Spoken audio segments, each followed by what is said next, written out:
Rikthem transmetim të drejtë për drejtë me zotin Qamil Dika në këto momente për diskutuar për tatimet të cilat kanë vendosur pag reference, pa konsultuar me biznesin privat në sektorin shëndetësor. Një moment ky që mund të reflektojmë lidhje me mënyrën se si merren vendimet, por edhe dëmin që i sjell biznesit. Faleminderit shumë profesor që jeni në studio. Faleminderit ju për ftesën. Çfarë po ndodh? Një vendim që duhet reflektohet është marrë me njëherë, pa u konsultuar, dhe duhet reflektohet po me njëherë. Në fillim të muajit prill, Drejtoria e Përgjithshme e Tatimeve ka njoftuar përmes një lajmërimi zyrtar, po themi, një listë të pagave referente kryesisht për profesionet mjekësore, specialitetet përkatëse, por edhe infermierë dhe kështu me radhë, të cilat duhet të pasqyrohen që në listë pagese në muajit maj. Ajo që është më evidente në këtë lajmërim është që në momentin që nuk do të pasqyrohet ky model i pagesave për punonjësit në sektorin privat, atëherë të gjithë subjektet janë subjekt kontrolli nga ana e Drejtoria e Përgjithshme e Tatimeve.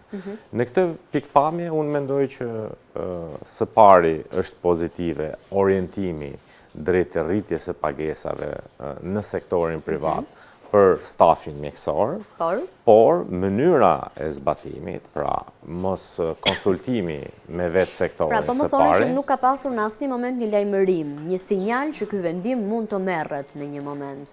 Jo, unë nuk jam ndjeni të një fenomeni të tillë, por nuk është vetëm kjo, unë mendoj që bizneset që operojnë në këtë sektor, pra ofrimin e shërbimeve mjekësore, të cilët për hir të vërtetës për gjatë kësaj dekade janë konsoliduar, janë rritur shumë në numër, dhe veçanërisht në periudhën post-pandemi, kemi një investim që në gjykimin tim duhet të jetë në qindra milion euro nga profesionistët, nga investitorë të vegjël të cilët guxojnë, po kryesisht profesionistët, të cilët kanë krijuar kabinetet e tyre mjekësore, laboratorët e tyre, klinikat e tyre, apo edhe spitalet ditor, duke nxitur, duke ofruar shërbime, por të vënë përballë një elementi të tillë, të cilët patjetër, këto janë edhe një pjesë e madhe subjektet të cilët janë nënshtruar edhe kredive, pra nuk i kanë të pasqyruar, apo themi, në plan bizneset e tyre këtë lloj ndryshimesh, dhe kjo patjetër që impakton veprimtarinë e tyre. Dhe në këtë pikpamje, zbatimi menjëhershëm krijon kosto. Kostot mund të jenë afat shkurtra dhe pa diskutim afat gjata. Afat shkurtra, unë besoj që subjektet të cilët janë të rinj në këtë sektor, pra kanë pak vite që operojnë, mund të rrezikojnë në afat mesëm edhe mbylljen. Mund të rrezikojnë mbylljen në këtë moment? Po, mund të rrezikojnë, patjetër, pasi aty nuk specifikohet në njoftim për hir të vërtetës, qofse kjo mënyrë pagese do të jetë edhe për punonjësit të cilët nuk kanë asnjë ditë eksperiencë pune, pra një infermiere apo diplomuar me çfarë nivel pagese do të jetë, me 100.000 lekë të reja bruto, apo do të jetë me një simbas meritës, sepse du të kuptojmë që privati, ndryshe nga sektori publik, nuk ka një listë pagese cila mundsohet nga buxheti i shtetit, por sektori duhet ta gjenerojë përmes prodhimit nga veprimtaria që ai kryen. Dhe në këtë pikpamje, kjo është sfiduese për të gjitha ato kabinete mjekësore apo klinikat e reja deri në të mesme, të cilat kanë të angazhuar në stafin e tyre një numër të lartë të profesionistëve. Mekanizmat e pagesave në sektorin privat, për hir të së vërtetës, janë shumë më dinamike edhe më elastike, do thoja, bazuar në disa kritere. Kriteri i parë është meritokracia. Nëse një punonjës është i angazhuar dhe është i vlefshëm, patjetër që pagesa e tij mund të jetë dhe shumë e lartë se sa pagat referente. Por në tërësi ka disa komponentë të cilët duhen shikuar me vëmendje.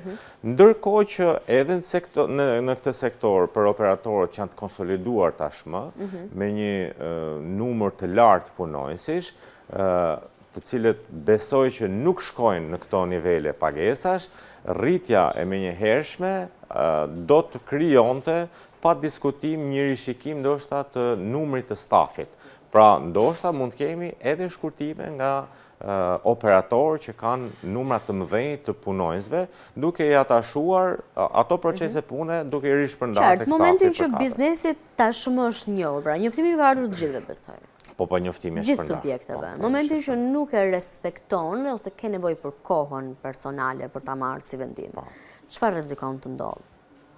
Si mbas njoftimit, aty janë subjekt kontrolli, po ne dim procesin e kontrollit nga administrata tatimore, është një proces problematik dhe lihet shpesh herë dhe në kushtet e abuzivizmit, po themi të subjektivitetit të kontrollorit përkatës. Në këtë pikpamje unë besoj që do të jetë një orientim i vlefshëm, një rishqyrtim i situatës për t'i lënë dhe kohë biznesit për të dy shqetësimet kryesore.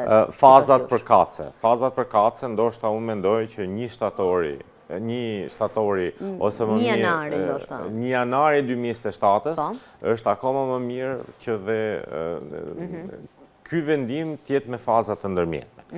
Por, nëse ne, dhe duhet të kuptojmë dhe një gjë tjetër që është shumë e rëndësishme, i gjithë sektori që është një kontribues në sistemin tatimor përmes taksave të paguara, nuk ka asnjë politik incentivuese, suportuese ndaj këtij sektori.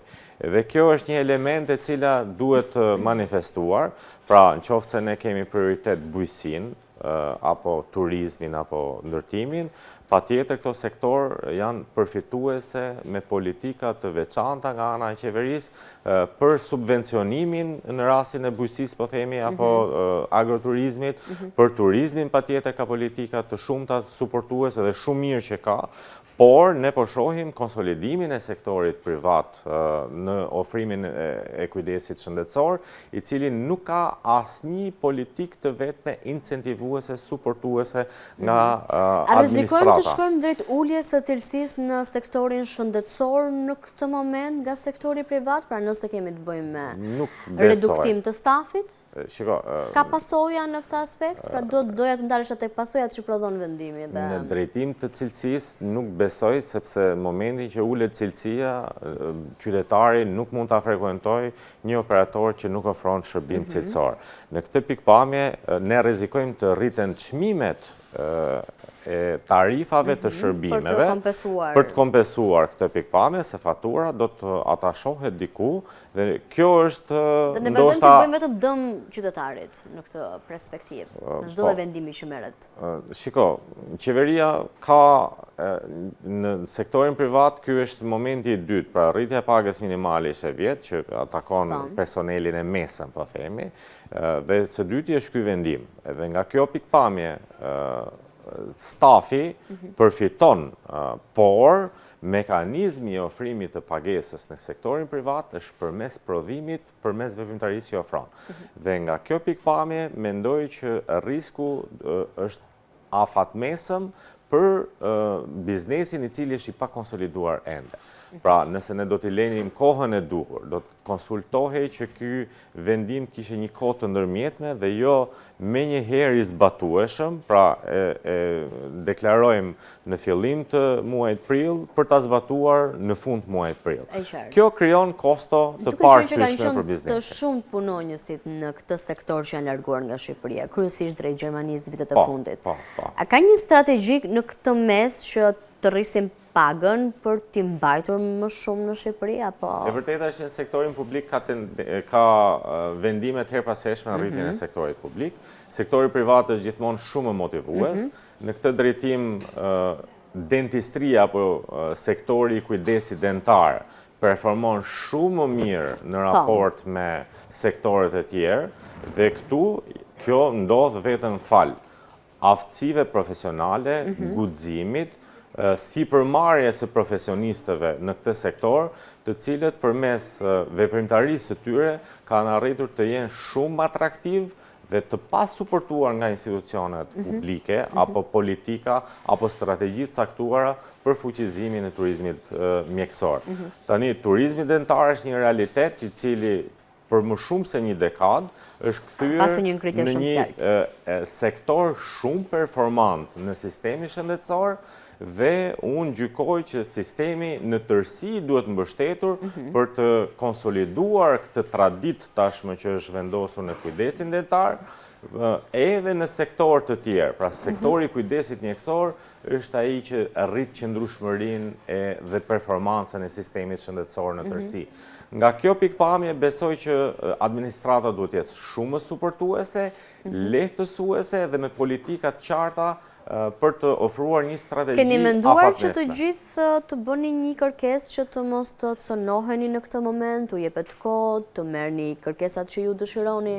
Nuk Dhe shoh kur them që ju e ka, kam për- nuk shoh që ka iniciativa Nuk ka nga iniciativë. sektori në këtë pikpamje, por unë shfrytëzoj rastin për t'i bërë thirrje vendimarrësve dhe drejtuesve politik të sistemit shëndetësor për të gjykuar mbi një element shumë të rëndësishëm që e ka oksigjenin e tij sektori privat në realitet, po dhe qytetarët e kanë shumë të rëndësishëm, pasi qytetarët paguajnë kontributin e tyre të detyrueshëm të sigurimeve shëndetësore.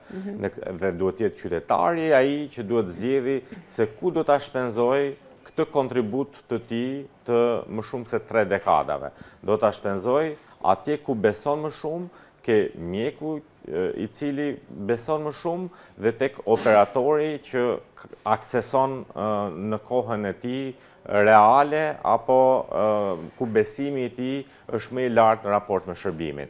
Kjo do ta zgjidhte, do ta suportonte shumë sektorin dhe do të konsolidonte gjithë këto investime të jashtëzakonshme që janë bërë në sektorin Mirë, privat. profesor, faleminderit shumë që të kisha në këtë fundjavë në studio për të ndarë një tematikë delikate në lidhje me biznesin, por mbi të gjitha, pasojat që ky vendim do të ketë në reflektimin e rritjes së çmimeve tek qytetarët, ata të cilët preken në çfarë do lloj vendimi. Ishte kënaqësi dhe faleminderit për ofrimin e kësaj platforme për të shpërndarë një shqetësim real që e ka sektori. Faleminderit shumë. Ora është 19:45, ndahemi këtu me News 24 fundjavë, bashkë takohemi pas pak me edicionin e orës 11. Na ndiqni.